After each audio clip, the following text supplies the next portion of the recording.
This is the BULLS iconic Evo TR1 750. It's a big name. And the 750 is talking about that 750 watt-hour Bosch PowerTube battery pack. This is all smart system, okay? So you're looking at the Bosch Performance Line CX motor. We've got some displays and stuff up here. It's all part of their latest generation that's smarter, kind of Internet of Things. It's getting better and better, and it can be kind of co-branded with the company, BULLS in this case. This is a German brand sold all over the world. I consider them to be higher quality, and you can really see that because this thing comes in 4 different frame sizes, and a lot of the smaller companies just can't afford to do that, especially on something that's kind of a niche product, and it's using really high quality parts. You know, we start out with Bosch, but when we get into the lights and just the way this is all configured, to me this is above average, and it's special. You don't see bikes like this very often. This is sort of like an urban, and maybe like an adventure trekking or touring bike, because it's full suspension, but it comes with these slicker tires, right? They're almost hybrid. You can see that these nubs, they do have some depth, so you can get a little bit more grab and traction if you're off-road. They aren't quite plus size. They're 27.5 by 2.45. That's still a bit above average, so you get some float for comfort, some stability. It's really nicely done. And then 120 millimeters of travel front and rear.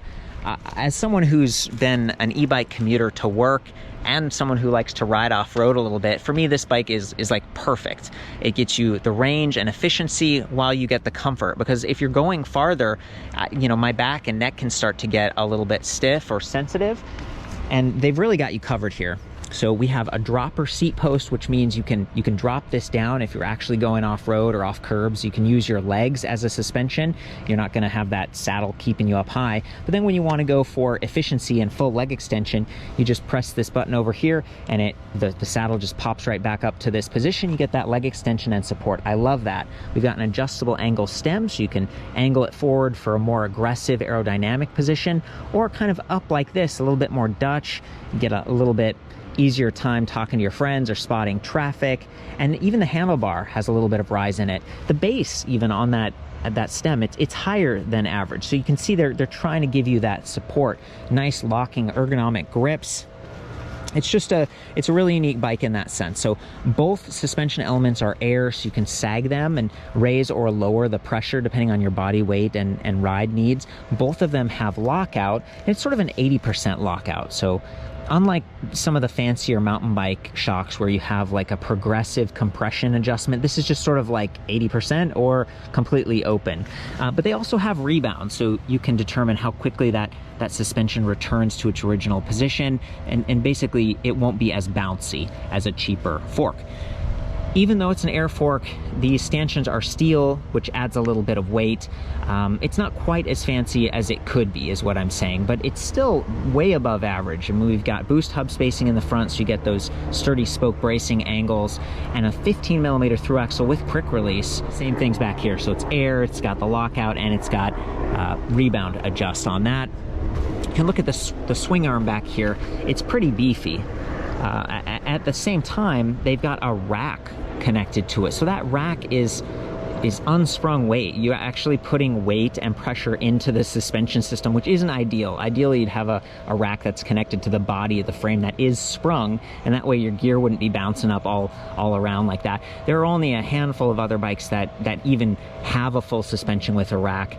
One of them, the Mueller Delight or Super Delight, it actually has that frame-mounted rack. It's just super fancy. It's a little bit more expensive, and it's a heavier bike. The BULLS iconic Evo weighs about 66 pounds total. I'm on the size medium frame. Again, I mentioned 4 frame sizes is really cool. Only 1 frame color, and I believe it only comes in this kind of diamond high step frame style, but it does have this sloped top tube to lower that standover height in case you have to jump off the saddle. I do want to point out that this would be a good candidate for kind of an everything bike, like whether you're commuting and adventure touring, and then maybe you could swap the tires out and actually go off-road and treat this like a cross-country electric mountain bike. It does have, you know, a burly enough design. It's sturdy enough. The challenge would be fitting higher volume knobby tires, because they might collide with the fenders. And if you take the fenders off, you've got to take the rear rack off, because it interfaces with that rack and provides some additional support. The fenders are about 65 millimeters wide. They give you pretty good coverage from the tires. I love that their support arms are connected directly to the lowers of that suspension fork. They're not plastic cuffs that could get cracked or slide out of place. And we don't have the pokey, you know, rod coming out the end. They have this nice curved, but still fairly adjustable in terms of where that's mounted to get the clearance perfect. It's just above average. And then back here we have 1, 2, 3, 4 connection points on that rear fender, and it's pretty long, so you're going to get decent coverage. If you're riding with someone else, it's not going to splash water up into their face quite as easily. The rack itself has a spring latch like this, and it has a bungee loop at the bottom. So for a bungee, or maybe you've got panniers and they've got that little arm that sort of locks it in so it doesn't flap all around. I think this is great. I wasn't able to read a maximum weight rating on this. It might be a little bit lower than if it was something that connected directly to the seat stays. And then we have the integrated lights. So you can see there's the Supernova E3 with 3 LEDs, fairly visible from the side and fairly bright from the rear, surprisingly bright for, you know, just LEDs. In the front, we have a light that is perfectly positioned up high at the stem, kind of the center of the handlebars. It's going to point where you steer. It's got these little blades on the side, so the light actually shines out and increases your visual footprint. And then up front, it's 100 lux, and it's like a cut-off beam, so it's designed to not shine up into the faces of oncoming traffic. And both of those lights are going to complement your reflective tire sidewall. So I love that. I did not see puncture protection rating on these tires, but the reflective sidewall is nice, and they do say they're e-bike rated or e-bike approved up to 50 kilometers per hour. So that's a speed pedelec tire, which is very cool. This is a class 1 electric bike. So we've got the Bosch Performance Line CX motor over here. That's really a mountain bike motor. It offers up to 85 Newton meters of torque. It's the high performance build, and because this is a class 1 bike, it is going to be permissible on more trails, mountain bike trails and paths and stuff like that. I think that it makes pretty good sense, but BULLS does have class 3 versions of this bike that's using the older batteries and motors, which they do have a Bosch Performance Line Speed, but it's just not the Smart System. So since Smart System is only offering Performance Line CX right now, that's what they've gone with. We have some plastic armor. It feels like the motor's set up really well, and I've discussed this in the past, but this motor is just super sensitive. It measures pedal cadence, pedal torque, so how hard you're pedaling and how fast you're pedaling, along with rear wheel speed. And check it out, you can see the magnet right here that passes a little sensor. It gives you feedback about the rear wheel speed.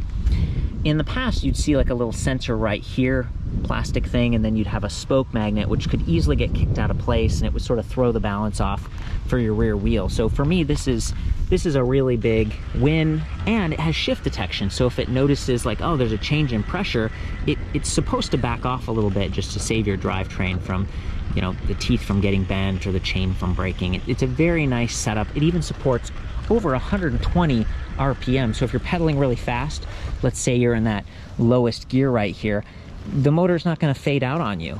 Again, for me, it's an excellent motor. It's got a magnesium housing. It's more compact than the older generations of motors. About 6.4 pounds on that thing. Q factor is a little bit narrower. Just a good setup overall.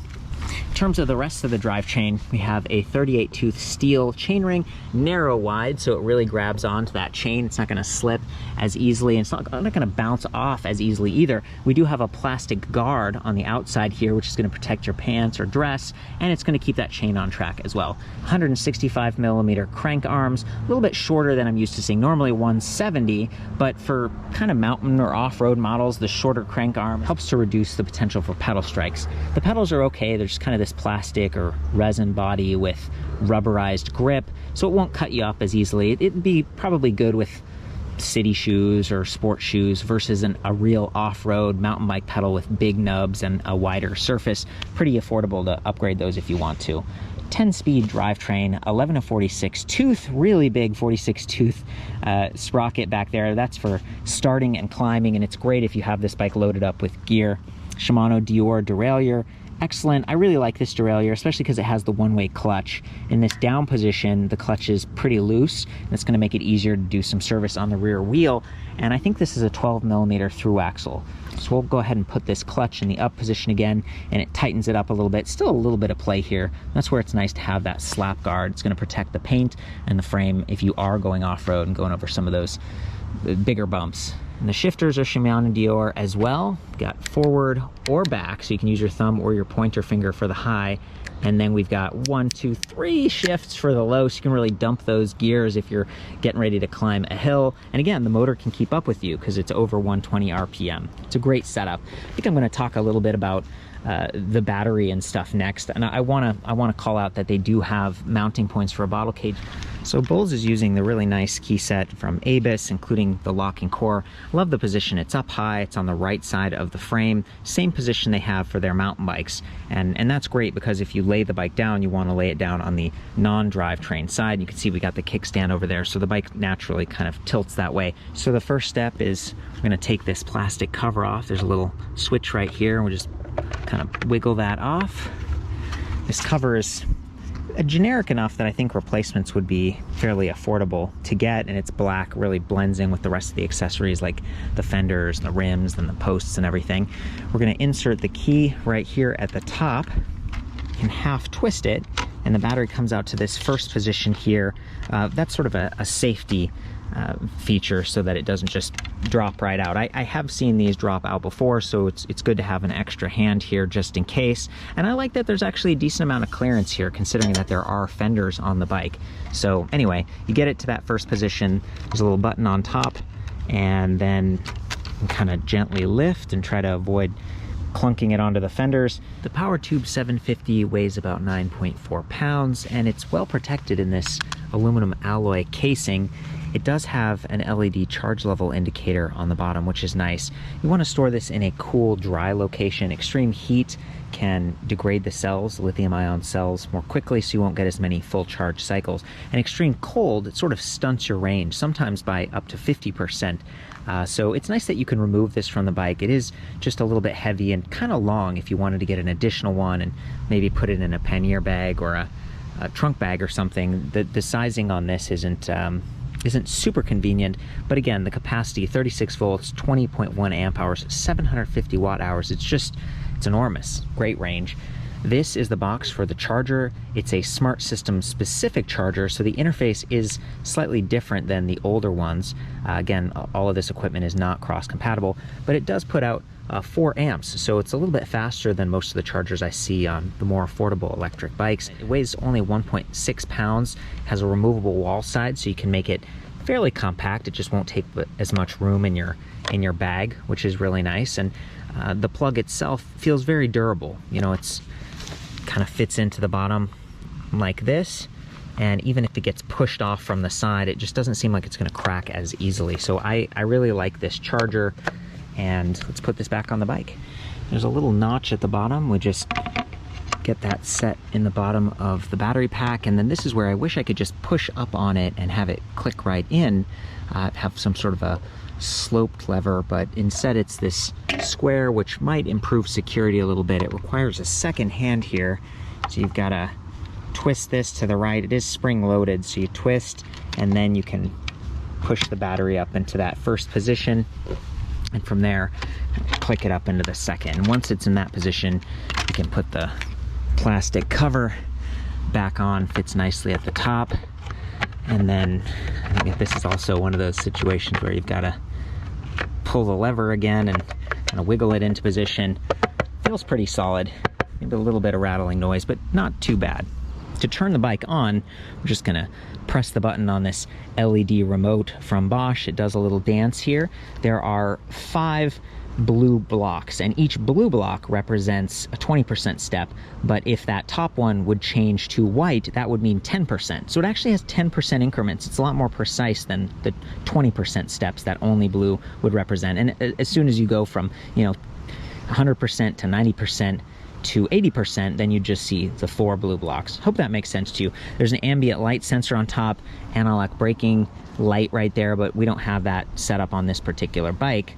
And over here, we've got the Kiox 300. So it's a Smart System specific Kiox. Again, none of this stuff is backwards compatible, but it's done super, super well. So before I get into that, I want to finish out some of the buttons. We've got left and right, select, plus, minus, and then there's this little USB-C port on the bottom, and it's got like a little wrench icon on it. That actually, it doesn't work with third-party electronic accessories, which is too bad because there is a smartphone app that's compatible with the Smart System. It's called the Bosch eBike Flow app, and it would be nice if you could tap into that 750 watt battery, but that's just not the case. That's just for diagnostics. Before we get into the display, I want to point out that if you hold plus, it could activate or deactivate the lights, and if you hold minus, it goes into walk mode. So let's get into this display here. This thing is pretty nice. It's compact, but it gives you tons of readouts and different feedback. It is removable unless you have the locking nut in the back, which we do right now. Normally we would kind of push it down like this and then take it off. So let's hit OK. So we've seen the warning about distracted driving. You can download the eBike Flow app. I already have. And then, you know, this is sort of the first menu. We can see battery percentage, so it's even more precise than those 10% dots over here. Lights, so the lights are on by default, and then we have no levels of assist right now. It's off. It's a bike with lights and a nice bicycle computer right now. We're not paired with the smartphone app. And then settings, we could get into that. I'm going to use the left right buttons to show you some of the other menus, but first, plus and minus. Look at that off up there. If I do plus, it goes to eco and it turns green. And then Tour Plus, blue, Sport, purple, and Turbo, red. So it's very cool. Even if you can't read it, you can kind of get a feel for what level of assist just based on the colors here and here. And I think that's part of what makes this a cool setup. So I'm going to go left and right now. The first menu overview that they give you is this little curly thing. It's like a power output meter, and it shows how hard you're working and also how hard the bike is working, and this fills up with the color as you kind of input power into the bike, and it shows you your speed there in the middle. We've got distance, ride time, and speed on the next menu. The next one is a range, so it's sort of an estimate of based on the last mile or so of riding and how much energy the bike has left and how much energy you're putting in as a rider. We estimate you could go 27 miles. Let's go up to turbo, 23 miles. So 100%, and only 23 miles. It's like, wow, that's because it's a very powerful motor. It can be a little bit more power hungry. Let's go down to eco though. Well, here we get 56 miles. So it's pretty cool that way. It's very dynamic. There's the percentage again. Here's the smartphone percentage. That's neat. I'm not paired right now, so nothing's reading power in terms of watts and cadence. And now the last menu, we're back home. So that's kind of it. I have a separate video walkthrough of that display all on its own. But as it is, that's kind of a quick overview. So this is the Bosch eBike Flow smartphone app. It's pretty easy to pair. You just turn on Bluetooth and then long hold and it connects. There we go, setting up your e-bike. This app has gotten better and better over time, and they're even able to co-brand it. So you saw the little BULLS intro there. We can see our battery cycles. You can get software updates through this. You can do mapping, and it actually allows you to find a destination and then choose from different routes. So whether it includes mountainous terrain or it's more of like a scenic casual route, or direct, where you could be riding along the side of a highway, but that's the fastest, most direct route. There's some stats here about recent rides.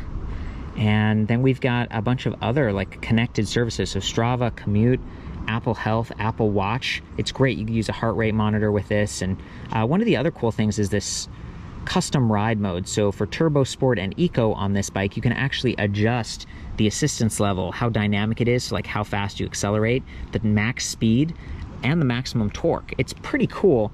I want to point out that Tour Plus is grayed out here because that's a dynamic mode. So it's sort of a light, efficient ride mode, but if you pedal harder, it's not going to cap your maximum power. It's going to give you more power back, and it's sort of a set it and forget it mode. There's another one called EMTB that could replace sport mode that does the same thing. It's more of a mountain bike thing. You can find a Bosch certified dealer. You can see which levels of assist you use most frequently, like Turbo, Sport, Tour, Eco. I just reset it, so everything is kind of 0 at this point. I like to do my ride tests in Turbo. You get the most audio feedback, and it's just fun. So I'm gonna hop on. I'm in a low gear, so it's gonna outpace me pretty quickly. Just instant power. Wow. And now I'll switch some gears. You can see if you detect that shift detection.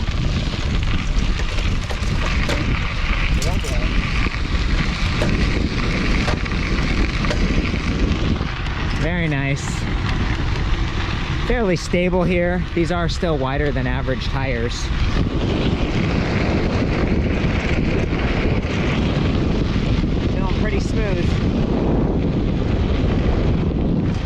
perfect terrain to test this bike. I did notice that sometimes the rocks would get kicked up into the fenders.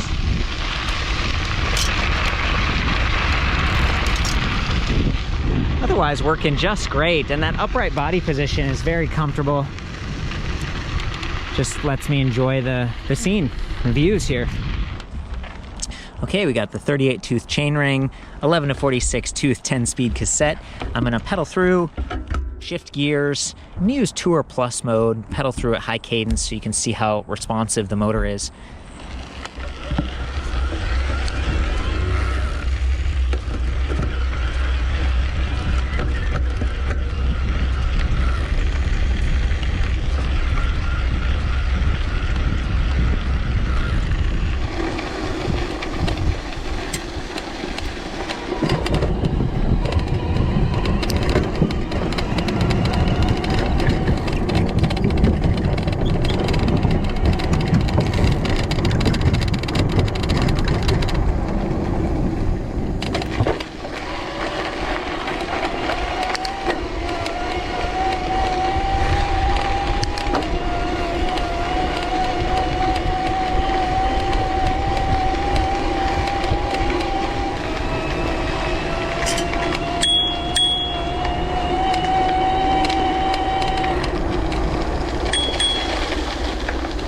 Nice smooth braking. Yeah, it's working great. Very comfortable. I'm not having to stand up on the bumpy sections. That full suspension is performing just right.